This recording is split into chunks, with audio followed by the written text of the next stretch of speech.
Hey guys, welcome back to the channel. How do you take a rhythm and make it sound more interesting and give it more life? In this video, I'm going to show you how you can take your boring MIDI and turn it into a real human sounding rhythm. Let's dive in. This video is all about making your rhythms sound more human, more real, more like somebody is actually playing them, or at least less quantized. Now, it's one of those things that actually when you're doing it, it's very, very subtle, and it should be subtle. Kind of like most uses of compression. It should be a subtle thing, but that does lift what you're doing that much more. So in this video, I'm going to be going through the things you can do with your MIDI to really make it feel more human and more live. Okay, so this is the syncopated rhythms that we've got here. So I don't have any triplets in this video. No, in this one, we're going to stick with the syncopated rhythms.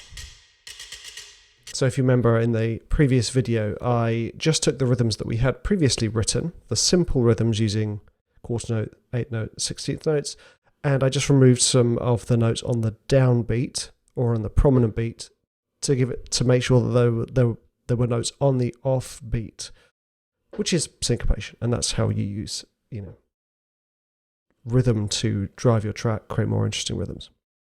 Here, we want to take a look at it and think, okay, well, how can we make this more human? Okay, so actually, what I'm going to do is I'm going to join this all into one giant mass thing. Okay, so there's a couple of things we've got to think about here. Oh, my cable. What is different between how a human would play this, how a person would play this, and how it is being represented here in MIDI? So the first thing you notice is everything is being played exactly the same velocity, which equates to hitting the instrument at the same, with the same level of energy every time, which is, I would assume, physically impossible for a person. You might have people who are extremely good at it and very, very close. But for most of us, it's going to be, slapdash at best. So what we want to do is we're not going for, I have just played this in. Because if you wanted it, that you could just play it in. And that is the other thing you can do here. You can play the rhythms in. But if, like me, you've got MIDI already written in, you want to make it feel more human, then what do? The first step is alter the velocities. So the easiest win is to change the emphasis, to give emphasis on notes that are important. Usually, that is on the first beat of every maybe 1 or 2 bars. It might not be the same with syncopated rhythms. So here, notice I've just chosen that one there, which is not necessarily the really, really important note, but it's pretty important. So we're going to put that right up there, just for visual. Ooh, looks like a sweet now, doesn't it?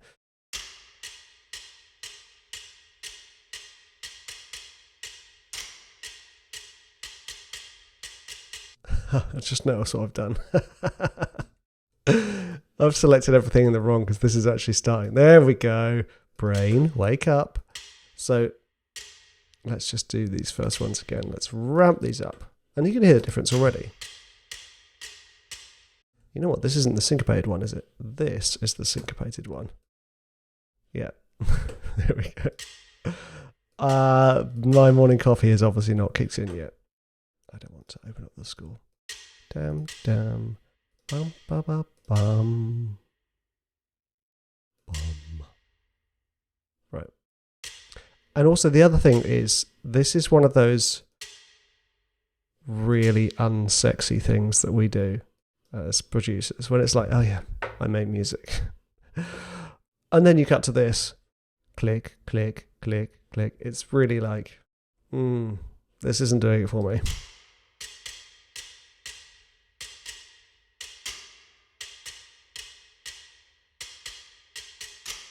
Can you already hear the difference here? This is the first step. And also I'm not going to go crazy subtle with this. I want this to be quite obvious.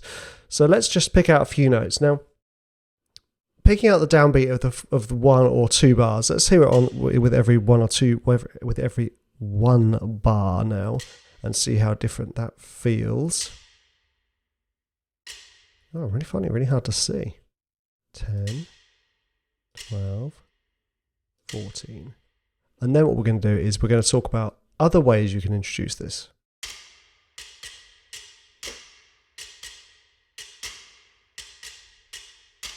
So again, it sounds good. It really does depend on your phrasing, how you want your rhythm to be sculpted. I'm going to take that out because actually I want it to be more interesting. So I'm going to take these syncopated notes and maybe that one there, this one there, before the emphasized note. And I'm going to drag that up, not to the same velocity, but close.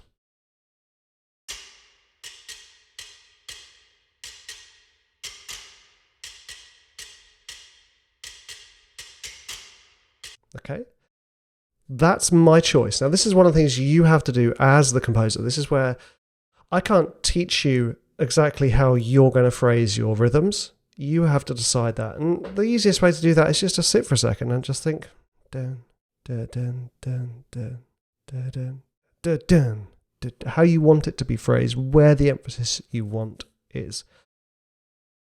Now, the other thing is in Logic, we have these fun little tools called MIDI transform, and we've got HUMANISE. Isn't this helpful? Lovely. And what this does is this sort of moves the notes in where they're played in terms of their timing, and also velocity. So you've got here velocity up here, and also the positioning here, and you can muck around with how much it moves by and how much the velocity moves by as well. So if you did that, then it becomes more and more random. Now, the reason you do this is for very, very subtle changes. So I'm going to go for a very, very subtle one here. And we're going to press Operate Only, because all of these ones are already selected. There we go. You see that? It's just moved everything ever so slightly, and it's changed the velocities of everything ever so slightly.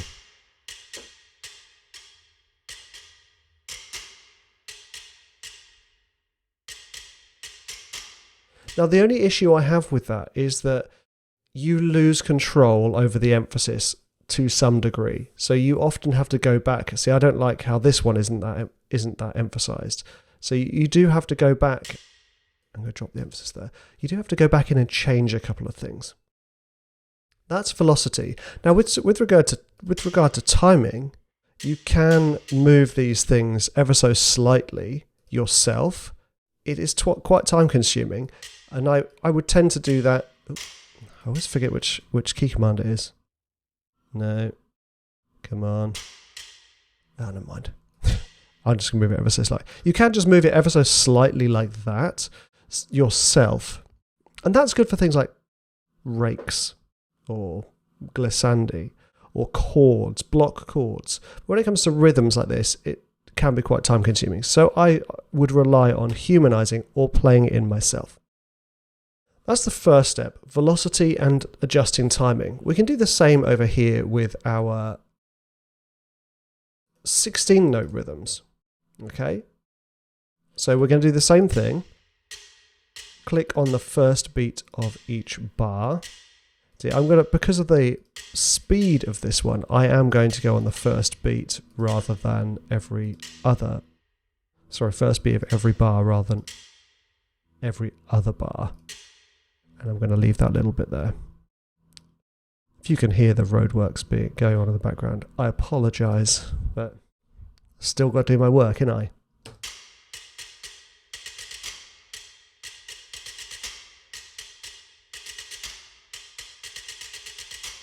Okay, so this one isn't syncopated. That's fine. Let's just take a couple of notes out just to make it feel a bit fruitier.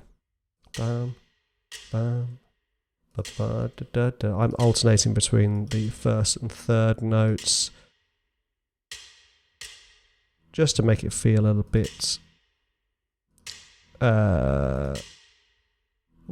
give it some continuity, I suppose, so that you start to feel the rhythm. And this one, go first, third. Right. Okay, so same thing. Now I'm going to go in here and humanize, MIDI transform, humanize, just a small amount of velocity change. So 9, either up or down, and moving the position by 5. There we go. Let's have a listen now.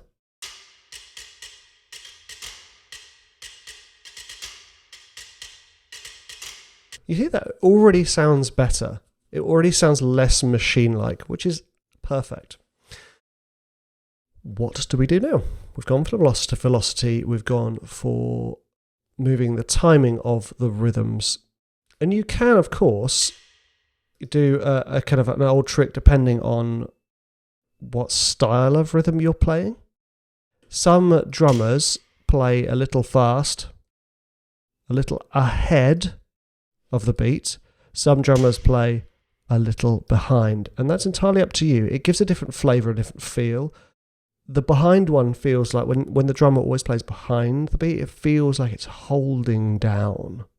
It feels like it's like grounding the music. Whereas when you play ahead of the beat ever so slightly, it feels like it's pushing the music forward. So if it's fast rhythmic work you're doing, maybe you want to explore pushing ahead of the beat. If it's kind of like steady, you want it to feel like it's sitting into a groove or grounding it, then pull behind the beat. Let's go behind the beat with this one. Okay, now the other thing is we want to explore tiny little things like flams. Flams are when the drummer or the percussionist hits the same note with 2 sticks are very, very close together. So it's like, you probably can't hear that or see that. So let's exemplify it with this one here. So what we're going to do is, we're going to take a couple of these, and I'm going to put a few flams in here. You're going to be one every 2 bars.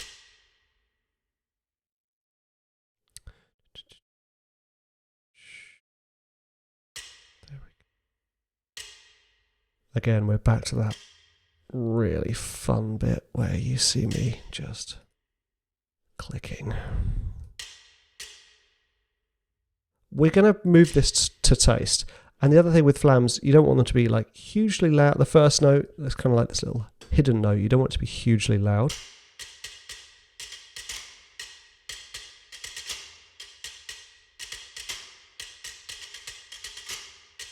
Nice. You hear that? It kind of goes, it's almost like a tiny little roll before the note, or a tiny little swish into it. It's a really great trick, and it's often overlooked.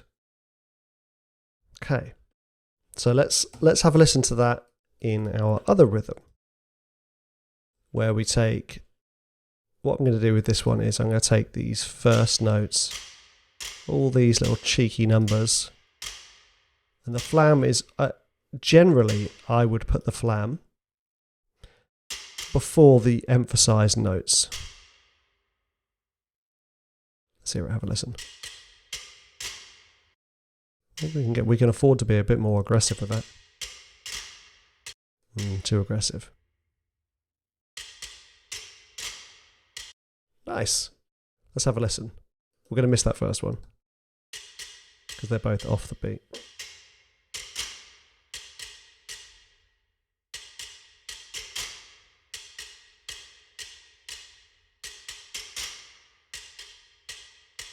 Subtle. But that's what we want. It's kind of like the flam is like a small version of a crowd playing the same note. They're not all going to play in time. Some are going to be ahead, some are going to be bang on time, some are going to be behind. And that's what you're trying to kind of do here, is this we can go a little bit one step further with this, and we can. Oh, I know what I did. I just selected that one, didn't I? Of course I did. Right, let's just adjust that. It was doing nothing for me. Right, let's just, there we go. There we go. Right, now what we're going to do is we're going to take these down, and I'm going to take these and quantize them. No, not to a 30-second note, to an 8th note. Now I'm going to just move a couple of these, and then I'm going to take, there we go, and they're going to be quantized on the beat. Yes, so let's see how this sounds.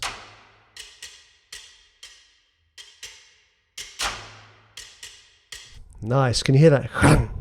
Crunch, it's great. It's a really useful thing to do, and it's often what claps do when you have them with a snare. They give it this extra kind of like flourish, which is really important for humanizing your drums. Now the other thing, and I'm only going to lightly touch on this one, is fills.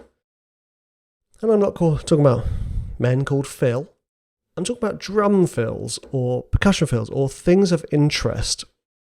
Now the funny thing here is that we've kind of got fills already because of the rhythms we've done. It's kind of already there. And that's the thing about it. So with fills, it's not necessarily just about having like a different rhythm of interest just before a change or just at the end of a phrase. It's also about having different sounding drums, kind of like a little motif itself, a rhythmic motif to highlight the downbeat into the next section or the next progression or the next part. That's what we're doing here with fills. So what you could do, just to kind of exemplify that a little bit more, I'm not sure I'm using that word in the right way, but I'm sorry if I'm not, would be you bring in another drum to play the fill, to play the rhythm.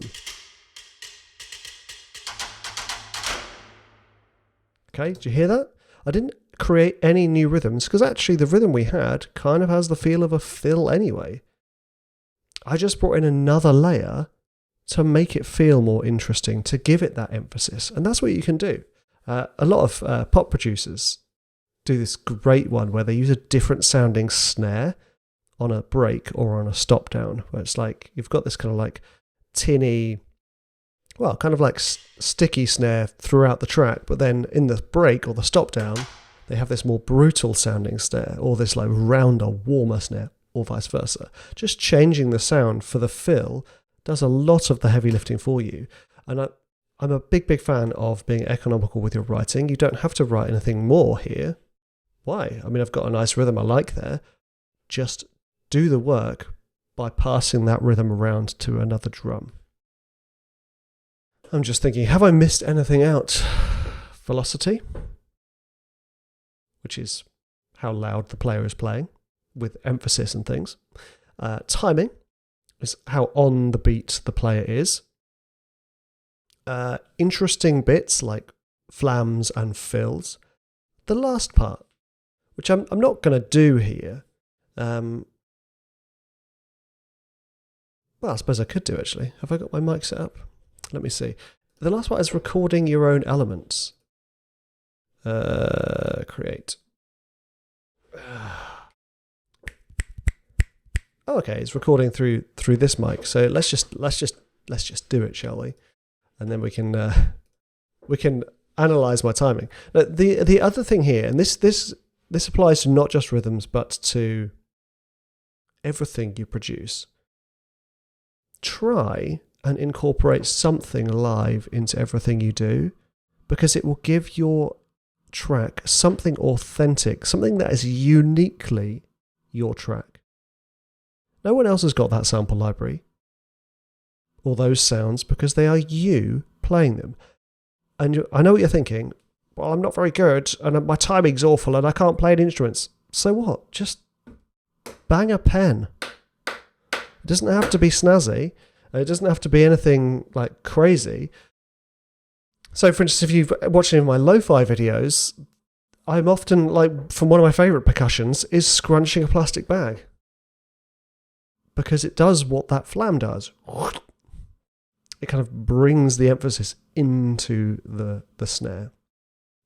So let's have a go, shall we?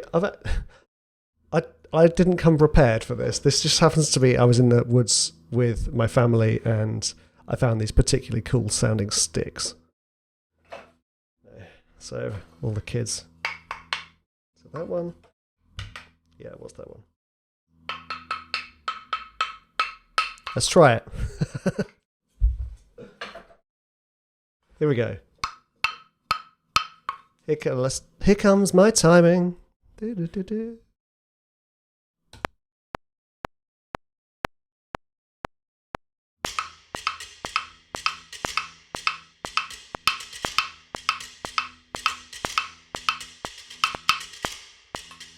Okay, like I said, it doesn't have to be anything crazy or snazzy, but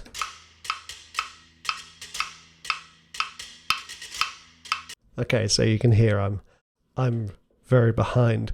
That's mostly because of my terrible latency. Cough.